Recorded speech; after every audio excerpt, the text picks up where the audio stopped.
Kahit gaano ka kabisi o pagod ngayon, sulit na huminto sandali at maramdaman ang mga biyaya ng Diyos.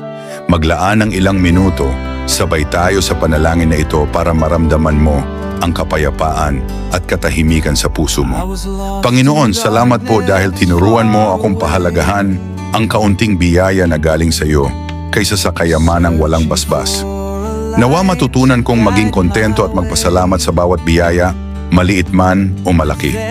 Tulungan mo akong manatiling matuwid at tapat sa iyo, sapagkat alam kong ang tunay na kayamanan ay kapayapaan sa puso at ang iyong presensya sa buhay ko. Makontento tayo sa kung anong meron tayo at huwag nang maghangad ng higit pa sa inaasam. Salamat sa pangalan ni Hesukristo. Kaibigan, kung ang panalangin na ito ay tumimo sa puso mo, isulat sa comment section ang Amen para maramdaman mo ang kapayapaan sa puso mo. Huwag kalimutang ibahagi ito sa mga mahal mo sa buhay para maramdaman din nila ang init ng biyaya. Sabay nating ipasa ang kapayapaan sa puso upang mas maraming tao ang makaranas ng pagpapala.